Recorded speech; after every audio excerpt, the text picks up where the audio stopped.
Twelfth fail ಸಿನಿಮಾನ ಪ್ರತಿಯೊಬ್ರು ಕೂಡ ನೋಡಿರ್ತೀರಾ. ಆ ಒಬ್ಬ ಹೀರೋನ ಮಕ್ಕ ಯಾರು ಕೂಡ ಅಷ್ಟು ಬೇಗ ಮರೆಯಲ್ಲ. ಅಂತ ಒಬ್ಬ ಆಕ್ಟರ್ ಇಂದ ಇಂಥ ಒಂದು ಸಿನಿಮಾ ಬರ್ತದೆ ಅಂತ ನನ್ನ ಮಗನೂ ಎಕ್ಸ್ಪೆಕ್ಟ್ ಮಾಡಿರಲ್ಲ. ಏನ್ ಸಿನಿಮಾ ಗುರು, ರೀಸೆಂಟ್ ಆಗಿ ಒಂದು ಸಿನಿಮಾನ ನೋಡಿದೆ, ಅದು ಕೂಡ ನೆಟ್ಫ್ಲಿಕ್ಸ್ ಅಲ್ಲಿ ಸ್ಟ್ರೀಮ್ ಆಗ್ತಿತ್ತು. ಆ ಒಂದು ಸಿನಿಮಾದ ಟೈಟ್ಲ್ ಬಂದ್ಬಿಟ್ಟೇನೆ ಸೆಕ್ಟರ್ 36 ಅಂತ. ಪ್ರೆಸೆಂಟ್ ಹೇಳಿದ್ನಲ್ಲ, ನೆಟ್ಫ್ಲಿಕ್ಸ್ ಅಲ್ಲಿ ಸ್ಟ್ರೀಮ್ ಆಗ್ತಾ ಐತೆ. ನಮ್ಮ ಸೌತ್ ಇಂಡಿಯಾದ ಲ್ಯಾಂಗ್ವೇಜ್ ಅಲ್ಲಿ ಕೂಡ ಇದಾವೆ, ನಮ್ಮ ಕನ್ನಡದಲ್ಲಿ ಇಲ್ಲ. ಸೊ ನಿಮ್ಗೆ ಕಂಫರ್ಟಬಲ್ ಆಗ ಲ್ಯಾಂಗ್ವೇಜ್ ಅಲ್ಲಿ ನೋಡೋಂಗಿದ್ರೆ ನೋಡಿ. ಸಿನಿಮಾ ಮಾತ್ರ ರೆಗ್ಯುಲರ್ ಸಿನಿಮಾಗಳ ತರ ಇಲ್ಲ, ಬಟ್ ಅದ್ರ ರೆಗ್ಯುಲರ್ ಸಿನಿಮಾನೇ ಅನ್ನಿಸ್ಕೊಳ್ಳುತ್ತೆ. ಅದ್ರಲ್ಲಿರೋ ಟ್ರೀಟ್ಮೆಂಟ್ ಒಂಥರ ಡಿಫ್ರೆಂಟ್ ಆಗಿರುತ್ತೆ. ಸೈಕೋ ಥ್ರಿಲ್ಲರ್ ಸಿನಿಮಾಗಳನ್ನ ನೀವ್ ಇಷ್ಟಪಡೋರಾದ್ರೆ, ಮೊನ್ನೆ ಒಂದು ಸಿನಿಮಾದ ರಿವ್ಯೂ ಮಾಡಿದೆ, ಕಾವಲ್ ಅಂತ ಒಂದು ರಿಲೇಟಬಲ್ ಸಿನಿಮಾನೇ, ಬಟ್ ಆ ಸಿನಿಮಾನೇ ಬೇರೆ, ಈ ಸಿನಿಮಾನೇ ಬೇರೆ. ಏನ್ ಪರ್ಫಾರ್ಮೆನ್ಸ್ ಗುರು, ಅಬ್ಬಬ್ಬಬ್ಬ ಸಖತ್ ಪರ್ಫಾರ್ಮೆನ್ಸ್. ನಾನು ಇರೋ ತರ ಸ್ಟ್ರೈಟ್ ಆಗಿ ಮಾತಾಡ್ತೀನಿ ಗುರು, ಯಾವ್ದೇ ಫಿಲ್ಟರ್ ಇಲ್ದಂಗೆ. ಅದಕ್ಕೂ ಮುಂಚೆ ಎಲ್ಲರಿಗೂ welcome back to my channel. Sector 36 ಈ ಒಂದು ಸಿನಿಮಾದ ಸ್ಟೋರಿ ವಿಷಯಕ್ಕೆ ಬಂದ್ರೆ, ನಮ್ಮ ಪ್ರೇಮ್ ಸಿಂಗ್ ಒಂದು ದೊಡ್ಡ ಬಿಸ್ನೆಸ್ ಮ್ಯಾನ್ ಮನೆಯಲ್ಲಿ ಕೆಲಸ ಮಾಡ್ತಿರ್ತಾನೆ. ಆ ಒಂದು ಮನೆ ಅನ್ನೋದ್ಕಿಂತ ಗೆಸ್ಟ್ ಹೌಸ್ ಅಂತ ಅನ್ಬೋದು. ಆ ಬಿಸ್ನೆಸ್ ಮ್ಯಾನ್ಗಳು ಕೂಡ ಮನೆಯಲ್ಲಿ ತುಂಬಾ ಕಂತ್ರಿ ಕೆಲಸ ಮಾಡ್ತಿರ್ತಾನೆ.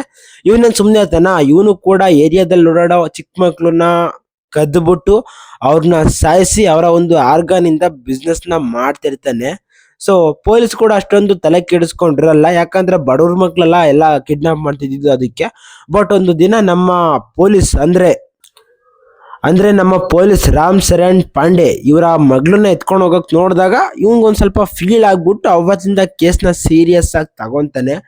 ಆಮೇಲಿಂದ ಕೇಸ್ನ ಹೆಂಗೆ ಸಾಲ್ವ್ ಮಾಡಿದ್ದಾದ್ಮೇಲೆ ಯಾವ್ಯಾವ ತರ ಶಾಖಗಳನ್ನ ಅವನ್ ತಗೊಂಡ ಎಲ್ಲ ಕೂಡ ಡಿಫ್ರೆಂಟ್ ಆಗಿದೆ. ನಾವು ರೆಗ್ಯುಲರ್ ಸಿನಿಮಾಗಳಲ್ಲಿ ಯಾವ ತರ ಟ್ರೀಟ್ಮೆಂಟ್ ಇರುತ್ತೋ ಆ ತರ ಅಂತೂ ಇಲ್ಲ, ಹೊಸದಾಗಿದೆ ಟ್ರೀಟ್ಮೆಂಟು. ಒಂದೊಳ್ಳೆ ಸಿನಿಮಾಟಿಕ್ ಎಕ್ಸ್ಪೀರಿಯನ್ಸ್ ನ ನೀವು ಫೀಲ್ ಮಾಡ್ಬೇಕು ಅಂದ್ರೆ ಸಿನಿಮಾನ ನೋಡಿ. ನೆಟ್ಫ್ಲಿಕ್ಸ್ ಅಲ್ಲಿ ಇದೆ, ಸಖತ್ ಎಂಗೇಜ್ ಮಾಡುತ್ತೆ. ಇನ್ನು ವಿಕ್ರಾಂತ್ ಮೆಸ್ಸಿ ಈ ಒಂದು ಸಿನಿಮಾದಲ್ಲಿ ಪ್ರೇಮ್ ಸಿಂಗ್ ಕ್ಯಾರೆಕ್ಟರ್ ನ ಮಾಡಿದ್ದಾರೆ. ಹಿಂದೆ 12th ಫೇಲ್, ಆಮೇಲೆ ಮಿರ್ಜಾಪುರ್, ಅದ್ರಲ್ಲೆಲ್ಲ ಮೇನ್ ಕ್ಯಾರೆಕ್ಟರ್ಗಳನ್ನ ಮಾಡಿದ್ದಾರೆ. ಬಟ್ ಅಲ್ಲಿ ಮಾಡಿರೋ ಕ್ಯಾರೆಕ್ಟರ್ಗಳಿಗೂ ಈ ಕ್ಯಾರೆಕ್ಟರ್ಗೂ ಕೂಡ ಸಖತ್ ಡಿಫ್ರೆಂಟ್ ಇದೆ. ಇನ್ನು ಇನ್ಸ್ಪೆಕ್ಟರ್ ಕ್ಯಾರೆಕ್ಟರ್ ಮಾಡೋ ರಾಮ್ ಚರಣ್ ಪಾಂಡೆ ಈ ಒಂದು ಕ್ಯಾರೆಕ್ಟರ್ನು ಕೂಡ ತುಂಬಾ ಚೆನ್ನಾಗಿದೆ. ಆ ಒಂದು ಪೊಲೀಸ್ ಕ್ಯಾರೆಕ್ಟರ್ನ ತುಂಬಾ ಚೆನ್ನಾಗಿ ಪ್ಲೇ ಮಾಡಿದ್ದಾರೆ. ಇನ್ನು ಚಿಮ್ಕಿ ಕ್ಯಾರೆಕ್ಟರ್ ಮಾಡೋ ಆಕ್ಟರ್ಗೆ ಸ್ಪೇಸ್ ಇಲ್ಲ ಅಂದ್ರೂ ಕೂಡ ಸ್ಟೋರಿನಲ್ಲಿ ತುಂಬಾ ವ್ಯಾಲ್ಯೂ ಇದೆ ಆ ಒಂದು ಕ್ಯಾರೆಕ್ಟರ್ಗೆ. ಇನ್ನು ತುಂಬಾ ಕ್ಯಾರೆಕ್ಟರ್ಗಳು ಇದಾವೆ, ಇದ್ದವರೆಲ್ಲ ಚೆನ್ನಾಗಿ ಆಕ್ಟಿಂಗ್ ನ ಮಾಡಿದ್ದಾರೆ. ಹೇಳಿದ್ನಲ್ಲ ಗುರು, ಒಂದೊಳ್ಳೆ ಎಕ್ಸ್ಪೀರಿಯನ್ಸ್ ನೀವು ಫೀಲ್ ಆಗ್ಬೇಕು, ಒಂದೊಳ್ಳೆ ಥ್ರಿಲ್ಲರ್ ಮೂವಿ ನೋಡ್ಬೇಕು ಅಂದ್ರೆ ನೋಡಿ ಸಿನಿಮಾನ. ಅಷ್ಟೇ ಅಲ್ಲ, ಲಾಸ್ಟ್ ಅಲ್ಲಿ ಕೆಲವೊಂದು ವಿಷಯಗಳು ನಮ್ಮ ರಿಯಲ್ ಲೈಫ್ಗೂ ಕೂಡ ಅಪ್ಲಿಕೇಬಲ್ ಆಗ್ತವೆ. ಅಂದ್ರೆ ಬಡವರ್ನ ಯಾವ ತರ ಜನ ನೋಡ್ತಿರ್ತಾರೆ, ಯಾವ ತರ ಫೀಲ್ ಮಾಡ್ತಾರೆ, ಅವರ ಒಂದು ಬದುಕುಗಳನ್ನ ನೋಡ್ಬಿಟ್ಟು ಎಲ್ಲಾನು ಕೂಡ ಸಿನಿಮಾದಲ್ಲಿ ಹೇಳೋದಕ್ಕೆ ತುಂಬಾ ಟ್ರೈ ಮಾಡಿದ್ರೆ. ಡೈರೆಕ್ಟರ್ ಬಗ್ಗೆ ಮಾತಾಡ್ಬೇಕು. ಫಸ್ಟ್ ಆದಿತ್ಯ ನಂಬಿಕಾರ್ ಈ ಒಂದು ಸಿನಿಮಾನ ಡೈರೆಕ್ಟ್ ಮಾಡಿದ್ರೆ, ಭೂತಯ್ಯ ರಾಯ್ ಚೌಧರಿ ಈ ಒಂದು ಸಿನಿಮಾದ ರೈಟಿಂಗ್ ಅಲ್ಲಿ ಕೆಲಸ ಮಾಡಿದ್ದಾರೆ. ನಿಜವಾಗ್ಲೂ ಇಬ್ರದ್ದು ಮಾತ್ರ ವಂಡರ್ಫುಲ್ ವರ್ಕ್. ಸ್ಕ್ರೀನ್ ಪ್ಲೇ ಮಾತ್ರ ನನಗೆ ಸಖತ್ ಅಟ್ರಾಕ್ಟ್ ಆಯ್ತು. ಈ ಒಂದು ಸಿನಿಮಾದಲ್ಲಿ ವಿಕ್ರಾಂತ್ ಮೆಸ್ಸಿ ಅವರು ಮಾಡಿದ್ರಲ್ಲ ಕ್ಯಾರೆಕ್ಟರ್ ಪ್ರೇಮ್ ಸಿಂಗು, ಒಂಥರ ಎಷ್ಟು ಬ್ರೂಟಲ್ ಆಗಿತ್ತೋ ಅಷ್ಟೇ ಅಮಾಯಕನೂ ಕೂಡ. ಏನ್ ಗುರು, ಏನ್ ಕೋಟ್ಯಾಧಿಪತಿ ಶೋಗೆ ನೋಡಕ್ ಬಿಟ್ಟಿಲ್ಲ ಅಂತ ಹೇಳ್ಬಿಟ್ಟು ಇರೋಬರ ನಿಜನೆಲ್ಲ ಹೇಳ್ಬಿಟ್ಟಲ್ಲ ನೀನು.